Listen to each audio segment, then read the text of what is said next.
I'm Tom Nolles. I'm a member of the Northwest Brigade. I'm also captain of the Sport Brigade. I'm Robert Auberson, member of Northwest Brigade and Lucknow Brigade. Well, starting with Tom, and how did you become involved in firefighting? Because I was looking for something to service the community. Actually, I was looking for an activity that would keep me busy and keep me alive. Actually. Well, it was a long time ago now. We're just leaving school and sort of wanted to assist the community, so everybody was joining the Royal Fire Service, or Bushfire Brigade Service as they were then. What were your brigades like when you joined those years ago? The original brigade I joined was Mullion Creek, and that was in 1972, something, I think, 72, 71, something like that. And I was issued with a knapsack, and I think it was a McLeod tool, and that was the equipment I was given. And we used to go out to the fires in a two-wheel drive Austin truck owned by my neighbour, who was basically the deputy captain. So, and the equipment on the truck was a tank and a small firefighter pump. None of these big pumps and all that sort of thing. So. Well, similar things when I first started. There was the knapsacks, yeah, and the brigade had one truck that had a tank on it, and the others were slip-on tanks that we had to put on the truck and then fill them up with water before we could even head off. No radio communications at all in those days. It was all done over the telephone. So when you went to a fire, was there a lot of support, or was there a lot of utes and sort of local farmers, or how in those early days was firefighting compared to now? Well, there wasn't a great deal of direction. You sort of looked for the smoke, and yes, there were a lot of farmers in their own little trucks and all that sort of thing, and fellas turned up. Very few actual firefighting trucks that were owned by, say, a brigade or like a council truck or something like that. Fully, there weren't many of them around. I actually didn't see any at that time, but saw them later, but not in 1971. I didn't see them. They were all privately owned trucks.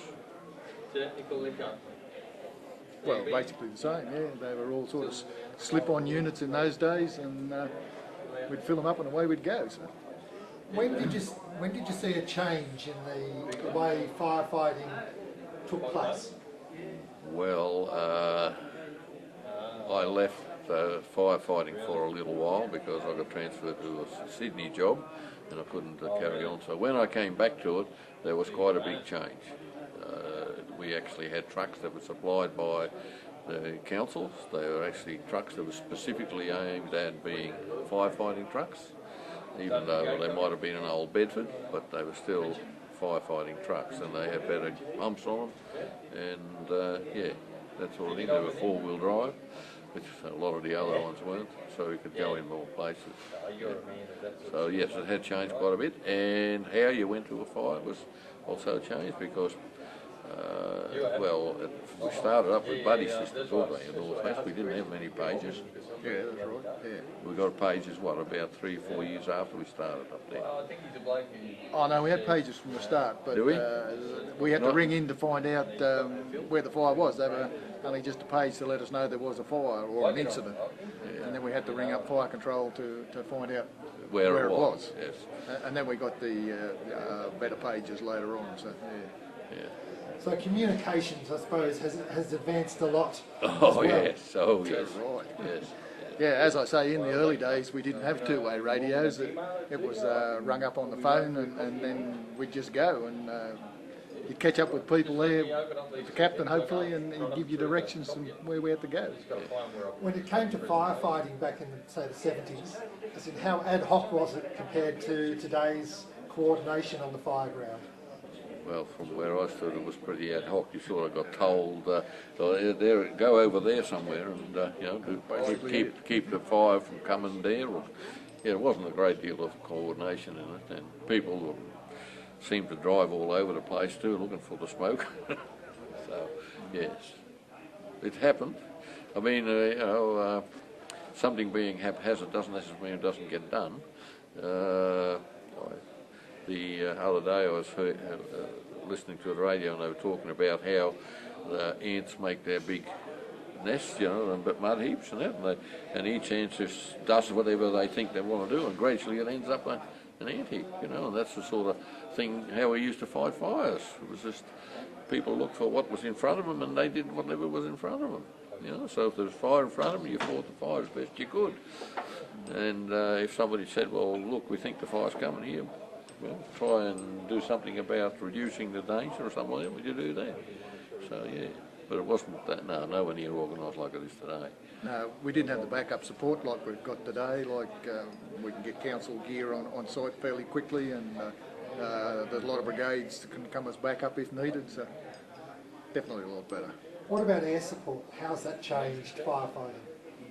Oh, well, we did actually have air support. We had Max Hazelton in the early days. Yes.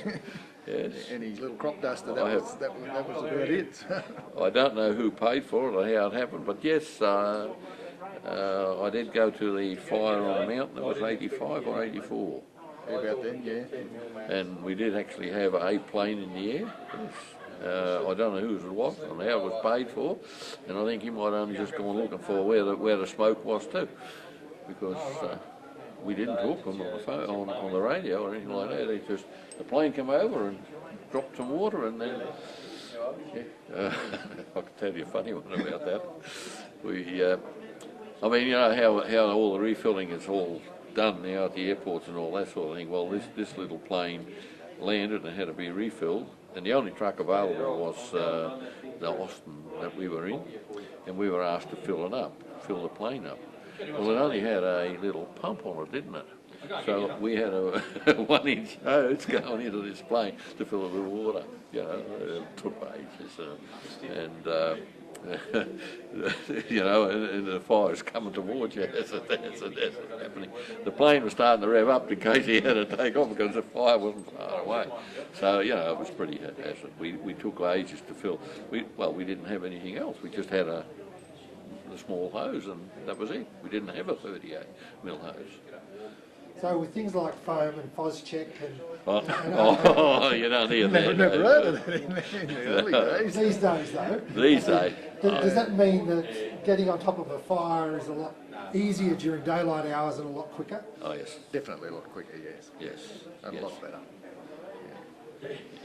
What I mean, you know, well, at that Victoria fire a few years ago, we were in a Cat 7 and the fire was starting to beat us, and the plane came over and dropped a heap of water beside us, and it put the fire basically out, and we managed to contain the fire then. But if we'd have just been left with the Cat 7, we'd have had to abandon that spot. That's all it comes down to. So, yeah, no, they can't beat the planes. They really are worthwhile. A lot of people are going on about it, but the cost of it and all that sort of thing. But the thing is, it gets the fire out quickly. A lot of people don't forget that, okay, the volunteers go to the fire and they don't get paid, but they do lose. They lose money while they're not working, they lose income and all that sort of thing. So as a community, it still costs us. The longer the fire goes, the more it costs the community, no matter how you look at it. Why do you both stay involved in firefighting, given the number of years that you have been involved? Why do you stay as volunteers? Well, it's an interest, it's community service, friendships that we've made over the years. Yeah, the team sort of, you want to support your team, you know, well, you know, you've trained for it, you know how to do it, that sort of thing, you know what to do, so you carry on with that. And as you get older and you can't climb in the truck so quick enough, you start looking for other things to do. Well, I do anyway. That's right, yeah, there's a lot of other things other than the fire ground that you can do. Well, you speak of training, and for example, Rob, I noticed even a year or so ago, you were still involved in training and learning, so I suppose you're never too old to learn. Well, that's basically right, yeah, you're always learning, there's always something different, and you pick up new things and different ideas, and same with life really, yeah. I suppose Tom in the Fire Control Centre, Yes. You know, you're learning all the time with new That's technology. correct. That's correct. I'm trying to become a radio operator now and that sort of thing, and I've done radio training and all that, just to change a bit. And yeah, it's well, as I said, it keeps you alive, keeps you thinking, keeps you trained. Thank you both for talking with us today. All right, you're welcome.